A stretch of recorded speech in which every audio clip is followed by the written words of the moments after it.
First for our video viewers, good to see you. Oh, good to see you.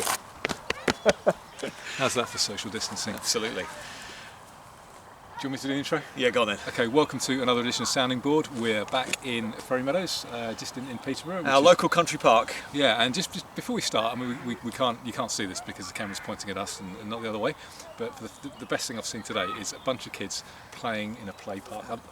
Right over there. I don't think are they allowed to? Nope. I think it might be breaking the rules, which is even no, better. there's a sign over there saying play area closed. Brilliant. So yeah, more of this. Yeah, absolutely. So it's been, I want to say it's been an interesting week, but it hasn't been an interesting week because all that's happened in the news is just Dominic Cummings. And my only observation before you get into what you want to say is I'm thoroughly bored of it. That's fine, we can talk about it. But to me, it as soon as it started rumbling before the weekend and then it became dominant over the weekend, was this must be a really, really slow news day. And actually, all the numbers of deaths are all going down and down and down and down, down. So they've got nothing else to do, so let's do some politics. Yeah, I think so. I think that's a fair assessment. I mean, it was I actually watched the press conference with Dominic Cummings, which is like the first one of these things that I'd seen for ages. But I was a little bit bored. I was a bit hot from being outside and just having a barbecue. So I thought, I'm just going to lounge around on my sofa with my phone and just watch the press conference. And he kind of gave his statement in the Rose Garden or whatever it is. They call it a Rose Garden. I think it's just because they want it to be like the White House. But anyway, yeah, there are no roses there. But yeah, he gave his press conference and then he was answering questions. But the whole, I guess the thing I noticed was the difference between that and everything kind of going on with Ferguson and some of the other things that were happening. And of course Ferguson resigned, pretty much straight away. But there have been other examples, like Stephen Kinnock, for example. Yep. Can you remember anything like that happening with him? Nope.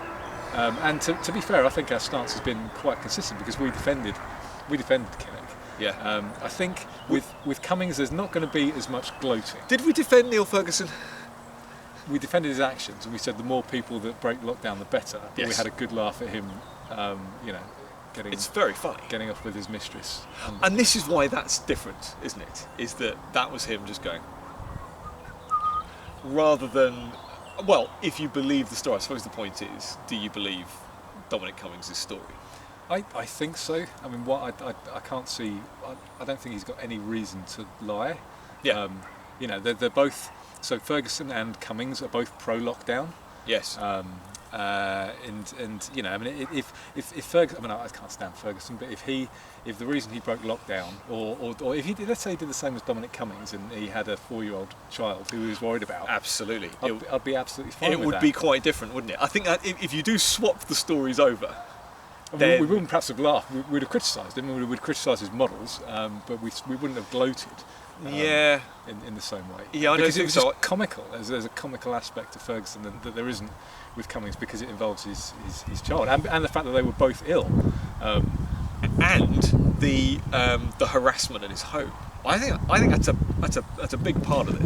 Well, I would have made more of that with the media. I would have said, one of the reasons I went there was because if you've seen outside my house, you're making it hell on earth, and there's no way I could have got anymore because I've got childcare. But they're right there right now, and they're still there, and there's videos because even his neighbours are taking videos down on the street, aren't there? And they've been outside his parents' farm. Oh, I saw that as well, which is just outrageous. And if you look at the report, just to underline why he did it. Yeah, and the reports, the reports were, he went round to stay with his parents. It's like, well, it's not quite staying with your parents. It was on a different building, 50 yards away, on a large plot of land. And it seemed to me like a lot of the criticism was, well, not everybody's dad owns a farm.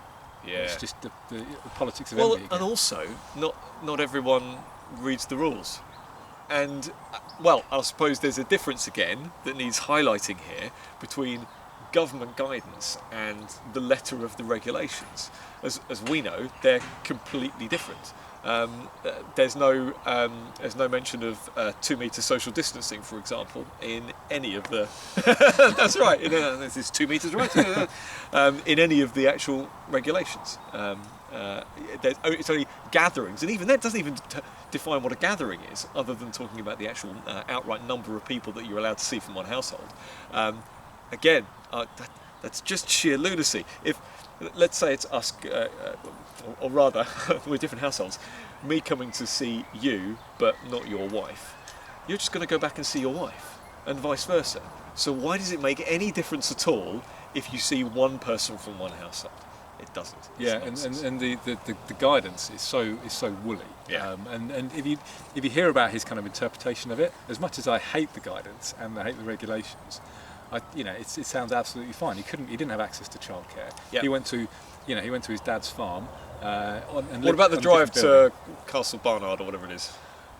I don't think that's. I mean, I think he was just appeasing his wife. I reckon he'd have been fine to actually just drive back. But He clearly was.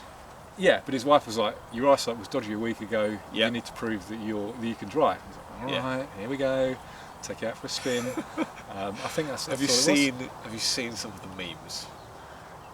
I've seen like the Castle Barnard sign with it going smaller and smaller. lettering. That one I thought was funny, and then also this was an obvious one, but it's the Specsavers logo with Barnard Castle. Should have gone to Barnard Castle. With the two green ovals or whatever. They write themselves, but they're still funny. But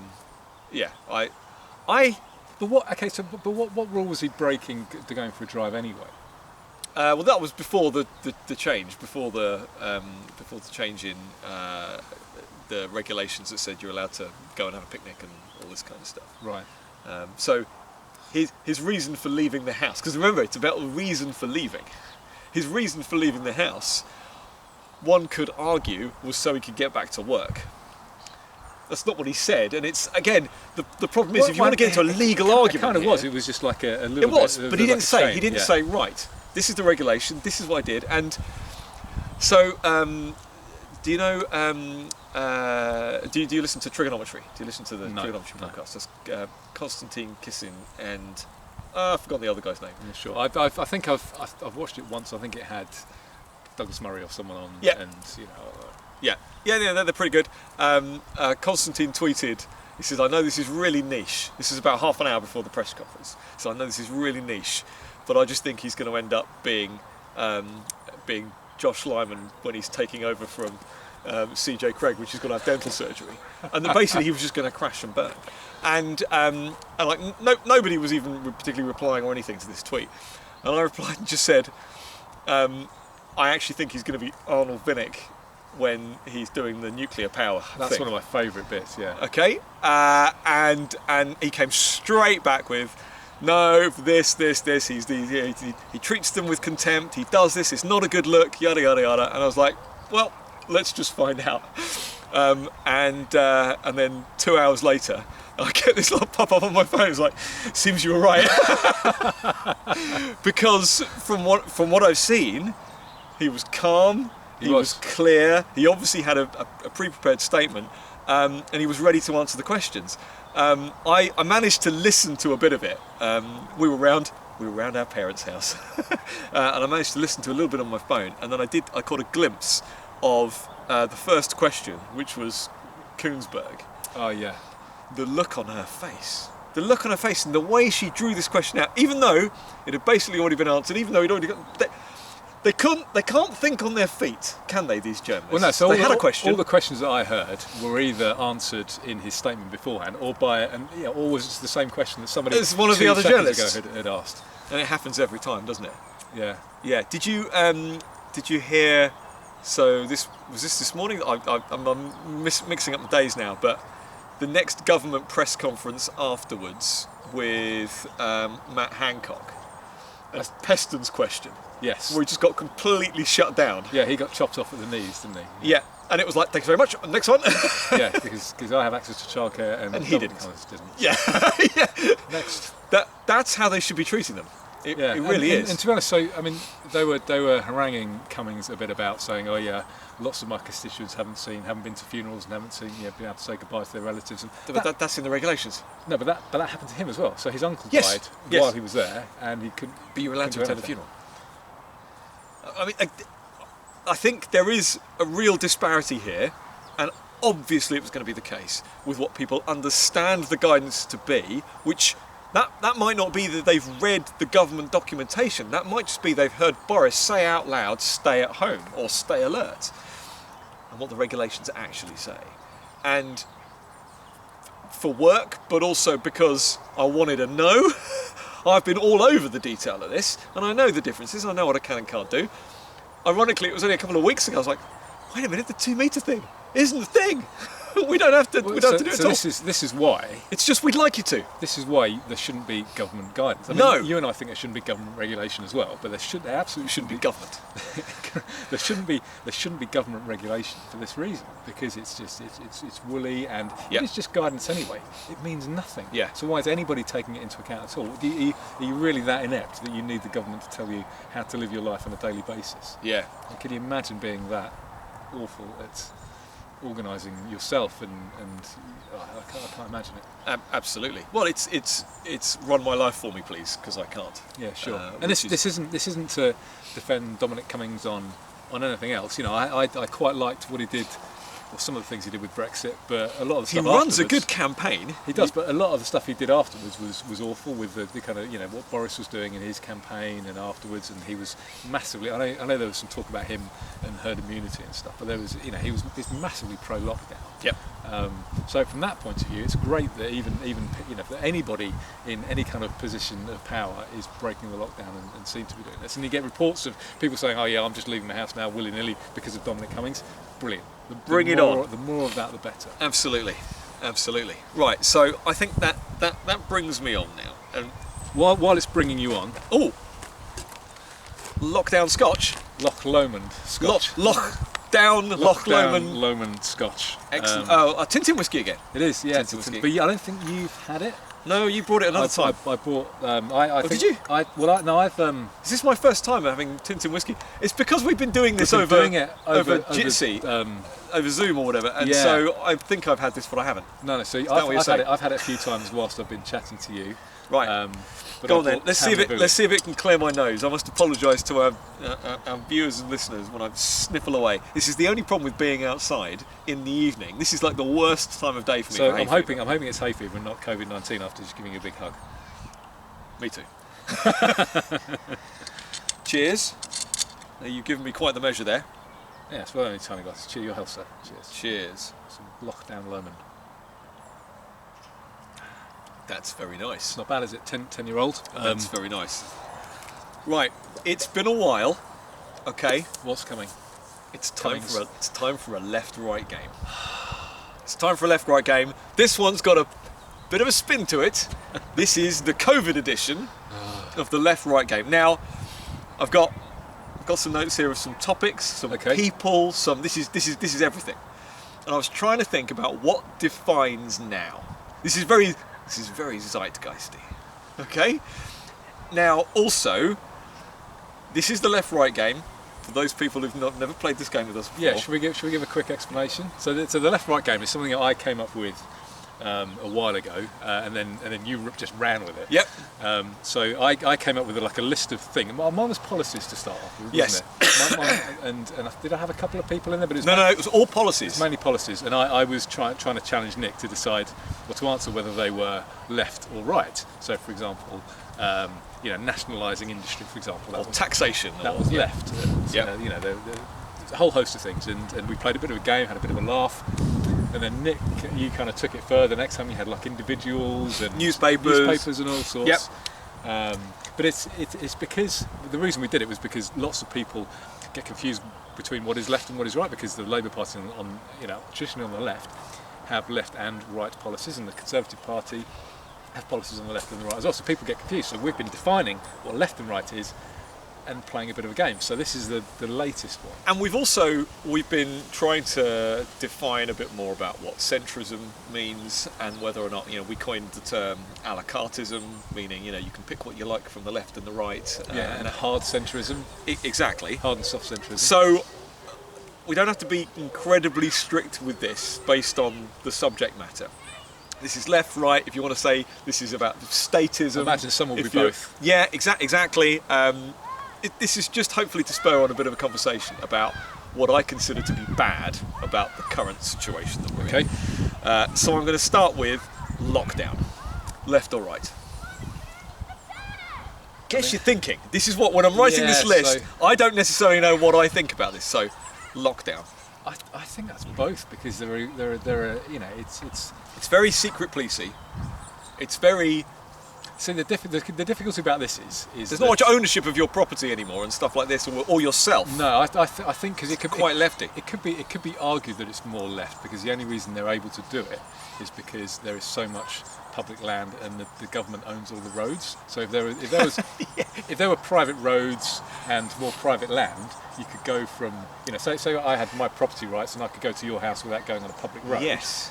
They wouldn't be able to do And anything. if you look at the regulations, it's about leaving your private property.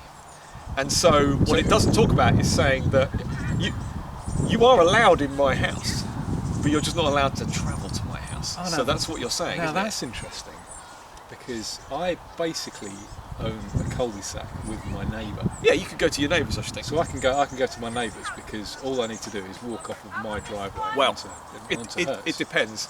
It depends how they define household and stuff like that, I suppose. But I don't want to get into a legal discussion. But on you it. see what I'm saying there? Absolutely. It has to have a certain amount of left wing. It's massively authoritarian, is what we're saying. Furlough. Again, that's. I was thinking about this the other day. I mean, everyone. The government paying people's wages. I mean, that sounds a lot more left wing. That's what I was going to say. I'm happy for you to explain why you think there's some rightness in there. Wrongness. I guess it's all about. The only reason they're doing it is because there are these kind of regulations. So right wing, you know, think of the right wing in the past. Yep. And you know, like kind of feudal systems and that kind of stuff. It's Yep. the government telling you what you can do and who can work and who can't work. Yep. So I guess the actual kind of the payment of being paid by the state, that's left wing. But you can't do that anymore. We're going to pay. That's not furlough. That's not furlough. The furlough scheme. Okay. The furlough scheme is you get to put your staff on furlough, and the government will pay 80% of their wages. That's the furlough. If you're talking about right, that business needs to stop trading now. That's different. Okay. That's then I'll say left wing. And I must admit, I don't know whether I've got that in my list, because that government's, you know, deciding. That's not even picking winners. That's deciding which companies should trade or not. And that's as right wing as you get. Exactly. But yeah, furlough. I'm happy with left then. The 8 p.m. clapping. Well, it's clapping for the NHS, isn't it? So that's got to be left wing, surely. Do you think? I just think of Stalin and Well, yeah, and Saddam Hussein. As soon as he like starts clapping, everyone has to start clapping, or they get taken out the back and shot. Exactly. Okay, is Saddam Hussein left or right? Just drop that one in there. Oh yeah, I mean you can see Kim Jong Un doing it as well, can't you? And this is the other thing, the 8 p.m. clapping thing. You can see that being a North Korea thing as well. We get pots and pans. You get kind of people coming out with their pots and pans. I know. And it's just. But it's massively sinister. Like, it's horribly sinister. It's been upsetting my kids. Has it? Because they're trying to get to sleep. Last week, okay, this was the first time I don't make a note of Thursday 8 o'clock. Normally I'm actually inside and I'm watching the TV or something. And so kids are bed, right, stick the TV on. And so I've only just kind of been aware of it on the breeze. Occasionally Caroline's gone, oh, they're doing the, yeah. This time, Caroline had gone for a walk. I was out in the back garden, glass of wine, enjoying the outside air like this. Suddenly, sirens blaring, okay? And I think it was an ambulance, but it was doing lots of different noises. You know, they've actually got like loads of different noises. Yeah. And then it became clear to me that they were kind of trying to play a bit of a tune. They were trying to do a certain type of combination of things that was not get out of my way. There's an ambulance coming. This was just making some fun. By which point, my daughter came downstairs. What's going on? Is there a fire? Is there a fire engine? All this kind of stuff. And there's all this noise. And obviously, at this point, I could hear all the clanging and stuff as well. Thank you very much. You're welcome. And it was doing the rounds. We're relatively close to some main roads, and this thing was doing the rounds for 2 or 3 minutes, like pulsing its sirens. And I stood in the back garden, and I just thought, and I'm surrounded. I'm in my back garden, and all I could hear was either the sirens or from every direction the banging of the wheels. I just thought, I don't like it here anymore. It made me feel massively uncomfortable. Yeah. And this is from someone who has never set foot outside his house at 8 p.m. on a Thursday and banged anything or clapped anything at any time for anyone. And I won't. But left or right, there's probably been more instances of things like that on the left than there've been on the right. But there's been a lot more regimes. If you think of what they're clapping for, they're clapping for the most left-wing institution there is. I need to drink this. It's a sacred cow. Yeah. Anyway, let's move on from Saddam Hussein to Piers Morgan. Piers Morgan has been a part of this process, left or right. You can say what he's doing right now, if you like. You can talk about the specific angles that he's taking. I mean, he's traditionally more on the left anyway, I think. He's definitely. I mean, he's not far left. I think he can be quite reasonable on some things. In the past. And to what irritates me about this is, so I didn't like him for years. Then you started liking him. And then because the whole kind of it was the Iraq War thing. And when he was Mirror editor and stuff like that, he was just a horrible person, wasn't he? And so I kind of didn't forgive him for that. But then I kind of saw a couple of interviews with him. And he kind of explained, he's like, look, I genuinely, you don't have to believe me, but I knew nothing about that. I think he's like his brother-in-law was in Iraq at the time or something. He's like, completely condone it, but follow my sword or whatever. And I remember thinking, yeah, you know what? Okay, I'll give you the benefit of the doubt. And then there were a few times where he'd been a little bit more reasonable recently. He voted Remain, but he was having a go at Gary Lineker because he was, being a bit wet about it, saying, look, I voted Remain, but we need to respect democracy, all that kind of stuff. So he kind of got a bit more reasonable. So I had like 6 months of thinking, you know what? You're not as bad as I thought you were. Yeah. And then this has just been, he's been bedwetter in chief. Yeah, unbelievable. I mean, he talks about. Excuse me. It's the whole kind of it's almost like a parody of what like a bedwetter is. I think I'm lost for words. Yes, some of the things that he's been tweeting and some of his interviews and. I've unfollowed him. I followed him. I did the similar thing. I followed him on Twitter. I was enjoying what he was doing, and then just can't have enough of it now. Can we? Yeah. I mean, he's almost like Carol, whatever her name is, Cadwallader or whatever. It's that kind of level of stupidity. Yeah. Yeah. No, I'm with you. She's a conspiracy theorist, which is what's amusing, because what she hates is conspiracy theories, but unless they're her own kind of thing. So, which is funny.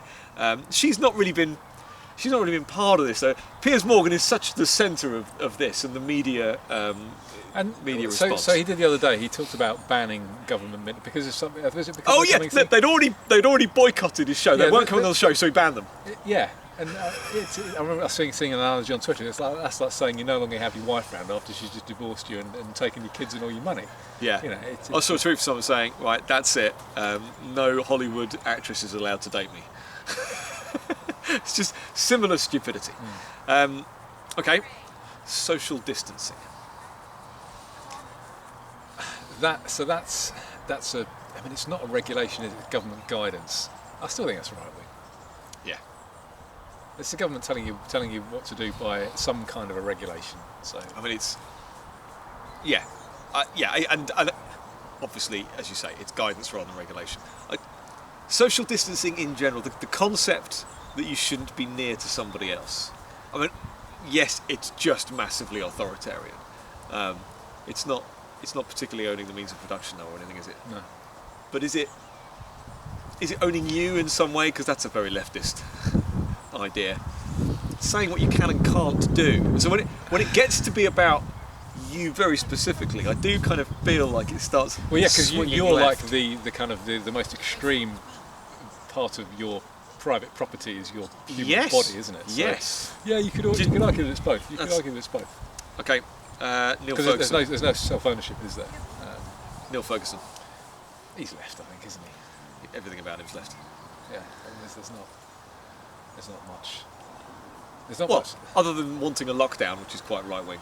Yeah, I mean, I guess he's the kind of he's massively authoritarian, isn't he? And yeah. If he can't get a left wing way of doing something, he'll get a right-wing one. He's quite happy as a lefty to advise a supposedly right-wing government. Yeah, as long as there's more power and control and, yeah. Hydroxychloroquine. So that's, I mean, it left or right. So I don't know anything about this drug. I mean, it existed already, didn't it? I don't think it's new. You know who's on it? Our father. Really? I learnt this the other day. Dad is on blood thinners, shown to be good. Yeah. Chloroquine, shown to be good. Debatable argument or whatever. He's getting lots of sunlight, so vitamin D is going to be okay. Yeah. Hasn't got diabetes, hasn't got high blood pressure. Zinc, is he taking zinc? I said to him, the next thing you need to do is you need to take zinc. I also tweeted Chris Snowden and asked him, I listed all this stuff smoking and said, should I make him take up smoking? But he didn't reply. Yes, Dad's like got a shield around him. Right. Because it's, I mean, I don't know how it was created, if it was Some had any government anti-malaria drug. I know it's an anti-malaria drug, but I wasn't sure if it was like, I mean, I don't think it's... What I'm saying... I don't think it's left or right. What I'm saying is, what hydroxychloroquine represents and has become, is that left or right? What the reactions, are they left or right? That's why I'm just kind of listing this stuff. People associate it with Donald Trump, yes, who is on the right. Yes. So, I don't know. The BBC, okay. I struggle to answer paracetamol and all sorts of stuff. The moment that Trump said, "Yeah, I've been taking it for weeks," as a prophylactic, then obviously the BBC, everyone else is like, Trump takes hydroxychloroquine, Trump takes untested drug, all this kind of stuff, even though it's tested for malaria and all of that. And then the moment that there's a UK trial of it to treat Covid-19. The wording on the news report, which is further down the list, obviously, on the BBC website, it only mentions an anti-malarial drug. Doesn't mention Trump. Doesn't mention just nonsense reporting, where you have to link these things together. I mean, you have to. If you call yourself a journalist, you have to. This is why I hate the corporate press and the legacy media. They're little sideline. On the BBC, because is it me, and I don't know that there's probably is polling on this, but I've not seen it. Is it me, or have the vast majority of people gone straight to the BBC in this situation as just going to believe what the BBC? If I'm not going to listen to anything else. BBC. What the BBC say must be right. Yeah, but people have been doing that for years. But I just think it's more pronounced right now. It's like wartime. So if I had a few prejudices, I'm going to just ignore them now because it's wartime. Well, that's what I mean. I remember this like during the Iraq War, and they're like, "Oh no, you can't trust any of the other networks. It needs to be the BBC." And that was donkeys years ago. I think it's the same thing. Yeah, it could be. But we've done BBC and left and right, so we don't need to do that. Working from home if you can. The policy, working from home if you can.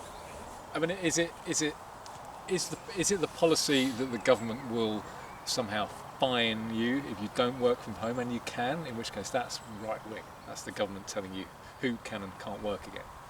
So massively right wing, this one. If it is, but so I can work from home, and I do. But I would have the opportunity of doing that anyway, regardless of the government. So there are situations when it's not. But if it's the government saying you can only work, you can only go to work if that's the only way of doing it, if we kind of spin it around, then that's right wing. Those three words, if you can, they are awful. The main problem I have with all of these regulations, in fact, not so much the regulations, but the guidance, is so woolly. So woolly. And if you say, if you can... Well, define if you can. Define if you can. I could, but my business would go under. But is it the worker, or is it the business that decides?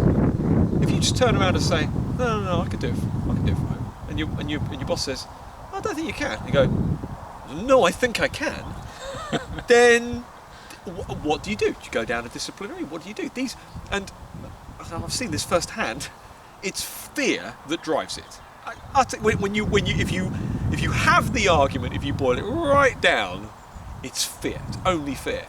But what I've seen are people who are in no way, shape or form Boris supporters.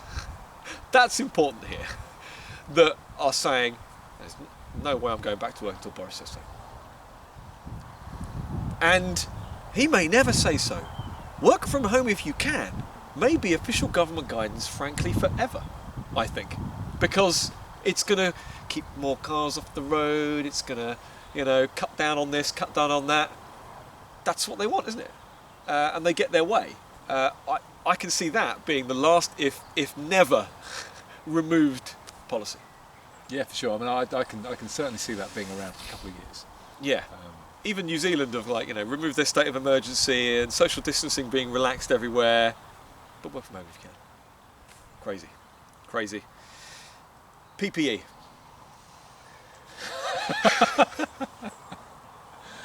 Told you it was the terms of the moment. No, these are the terms of the moment. This is me just listing everything that is now. Had you ever heard of PPE other than, well, interpret PPE how you will? I hadn't really heard of that phrase. It's like, they how these words just kind of get into the lexicon, like the word redacted a few years ago. Social distancing. All these things. So no deal. Halcyon days they were. I don't think it's either left or right. It's nothing to do with the government, is it? I mean, if there becomes a rule that you can't go out unless you're wearing a mask, right wing, then that's yeah. But I don't think something's like this. I dropped that one in there just to throw you a little curveball. This little cup here. I just dropped that in. Is that left or right? I just dropped that in. Key workers. Replaced with essential or critical because different parts of the regulation. No, they just literally just mix and match, pick and choose what they like in the guidance. You can be a key worker, you can be a critical worker, you can be an essential worker. They're all the same thing in terms of the definition. Right wing. The concept that some people are more important than others. Better than others. Yeah, that's elitism, plain and simple, isn't it? Oh, for sure, yeah, absolutely. And it's not even elitism that in terms of we're the ones who are going to decide for you. That is elitism. But to then create a false hierarchy of priority. It's horrible, isn't it? Well, yeah, and you get people just slipping it into conversation about. I'm a key worker. I'm a key worker, or my. I'm a key worker. By the definition, I am. So are you. How am I a key worker? IT infrastructure. You not read the regulations? No. You're a key worker. Oh, really? Yeah. I mean, I like. Oh, bollocks. I like to think that I'm useful because so the company that I stop being all reasonable. I manage IT for it specialises in online working collaboration. tools. So I like to think I'm useful in these circumstances, but I wouldn't have. Yeah, it's ridiculous. I can make you a key worker. I'll work for you. That would work, wouldn't it? And then I could come around your house and we could have more curries and. Not that that's been stopping us. No, it's not been stopping us, although I joked with various family members that I found a way around the regulations. You're hired, and my house is your place of work. I must admit, I wanted to look into whether or not anything to do with employment was actually needed. Can you volunteer? Can you? Brilliant, yeah.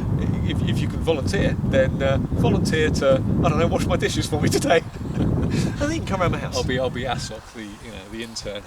Yeah. Exactly. Dominic Cummings. I wrote this list 6 days ago, okay? This was before all of this. I mean, he's authority. He's hard centrist, I would say. So okay. So I've been waiting for you to bring out something centrist in here. Hard centrist. Recap on our definition. So the centre ground is. It should be neither left nor right. And you could kind of call that should be. You could kind of call that the moderate centres. I mean, I would argue that we're in the centre, but on like the 4 quadrants of the political spectrum, we're right down the bottom. So we're neither left nor right, but we're kind of right at the bottom where liberty is. Most centrists though tend to be this kind of a la carteism that you say, where they kind of pick policies on the left and on the right. Like NHS, amazing. Yeah, but also kind of banking regulation, amazing as well. For example. If you pick policies that are on the left and the right, but they're kind of soft left and soft right policies. So, for example, you might think that there should be some kind of safety net for people, but only a minimal one. That's like a soft left policy. And if you think, yes, we should have regulation, but only light touch, laissez-faire regulation, that's kind of a soft right policy. If you pick those, you're probably... That's like what you think is a hard centrist. No, that's right, I was going to say. That's like a soft centrist. Right. The hard centrist is people picking like the extreme left and the extreme right. So, like, yes, we must nationalise the NHS and education Do you and think? all that, but we also have intense regulation. Who's the guy who was running for mayor and used to go on the walk? Rory, whatever his name is. I've forgotten him already. Rory Stewart. Rory Stewart. Yeah. Hard centrist. Yeah. Boris Johnson. Hard centrist. Do you think... Boris Johnson, absolutely. Do you think Dominic Cummings does have those tendencies to the left for things like the NHS, or do you think he only espouses those views because they will win elections? Don't you think he's been so... We've been talking about this for weeks on this podcast, about how it's going to end up 50% of GDP is the NHS, let alone 50% of public sector. This is all about sewing up the next however many elections by going past the NHS. Don't you think that one of the... Boris was clever enough to think this for himself anyway, but don't you think Dominic Cummings is one of the people early on going, we do this, we save the NHS, then forever we'll be painted as that, and that goes out of the column on the left, comes into our column, gets taken away from the Labour Party's column, gets moved over to ours. But do you think actually he believes that in order to deliver a better health service, you probably need the free market? I'm not convinced on that. But just a heavily regulated market, because that's what he's like. He's magic formula person. He's definitely a magic formula person. I'm not sure that he's that much of a right winger that he would... I'd love to know because he's not a politician, he's an advisor, but he's a campaigner. He knows how to win. He might not believe in it, but he knows how to win. I mean, you've got to... What kind of a person must you be to... One with absolutely no principles. But I don't think he's that bad. I think he has principles. You just think and if he's you don't like them, he has other ones. Yeah. No, I don't honestly. I can't remember, but I don't think he's that. I don't think he's one to change his principles. He doesn't give that impression to me. I could be wrong. Be wrong. This is topical from what we've been talking about. I didn't know which of these to put: work-shy teachers or teaching unions. Take your pick. I mean, left or right teaching unions? Left. Work-shy teachers? Left. Moving on. Any teachers? The media not highlighting positive news about the epidemic. This to me is a very key part of what's happening right now. Yeah, hard centrism, I think, because it's just authoritarianism, whatever way. They love the lockdown. They love kind of power and control, and I think it's probably a mix of the left and the right. Okay. I think most of them would identify as being on the left, but I think they're wrong, because as we've proven in a number of episodes, people don't, again, this is one of the reasons we're doing the game, people don't really know the difference between the left and the right. Yeah. Okay, final one. Idiots wearing masks. I mean, that's so... Is it left, or is it right, or is it just idiocy? Yeah, I mean, it's virtue signalling, isn't it? Which tends... Or is it fear? Is it dumb fear? I mean that in the nicest possible way. These are people who haven't read up on it. They don't know the details. They don't even know how to put a mask on properly or how to wear a mask. I went to our local shop over the bridge. Yep. And today, because it's also a post office, and one of the guys there running the shop, and he was wearing a mask, and they've put up all the plastic shielding, the tills and all this kind of stuff. One of the guys, they're stacking the shelves, wearing a mask over his mouth, not over his nose. That's like wearing your underpants but having your tackle hanging out, isn't it? Pretty much. Considering it's a respiratory disease. Same shop 2-3 weeks ago, as I was walking up to the front door of the shop, guy comes out, about 50-ish. Yeah. Mask on, no gloves. Mask on, literally opens the door, leaves the shop, pulls the mask down, scratches his nose with his ungloved hand. Carries on walking. Idiots wearing masks. Or virtue signallers wearing masks. Do you think that guy was a virtue signaller? Well, I don't know. Do you think he actually felt better going outside with a mask on because he thought it gave him protection, but he's too stupid to know that you're not supposed to touch your nose or do this or whatever and wash it afterwards and, you know, take it on and off in a certain way? Idiocy. They are idiots for sure. There are the virtue signallers as well. Yeah. I'm not saying that there aren't.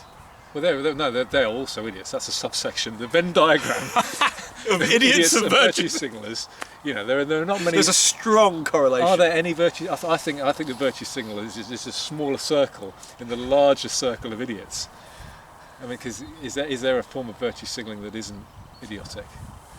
And is idiocy left wing or right wing? No, that's both, isn't it? Yeah. And on that bombshell, I want to leave you with one thing that I forgot to mention last time. Okay. On the day that we recorded last time, where we were sat just over there, Peterborough was trending on Twitter. Oh, is that the McDonald's? The McDonald's! I know. Some of those tweets were absolute gold. Yeah, I saw one of something like find someone that looks at you the way that McDonald's looks at Peterborough. Because wasn't there like 6 out of 25 or something? Yeah, there was a very small number got opened, but it was people going, Peterborough's got 6 McDonald's, 6, the fat fucks, all of this kind of stuff. I found it hilarious, but it was a moment for Peterborough to shine, albeit that today they've announced that basically all drive-throughs are going to be opened by the 4th of June, but no milkshakes. What's a McDonald's without a milkshake? So what's the reason for I've that? no idea. No idea. I tend to get. And on that bombshell, I tend to get my milkshakes when I'm in McDonald's. that's where you get a milkshake from. Yeah, for sure. Although you get a vanilla, and there's like if it has a stray banana in there because of someone else's one, not good. See, I don't mind the banana bits. No, sorry, banana's my kryptonite. And on that bombshell, thank you very much for listening and watching Sounding Board. You can subscribe to us on all your favourite platforms and on YouTube. We're back on YouTube because now we are socially, what's the opposite of distancing? I think I put socially intimate last time. Sounds a bit weird. Well, yeah, and then I'm hoping people realise we're brothers. I'd hope so by now. Not a married couple because we obviously share the same surname. But please share to all your friends. That's if you could do one thing, just we're not after your money. Send it around to your mates. Share it, rate us, review us, and see you next time.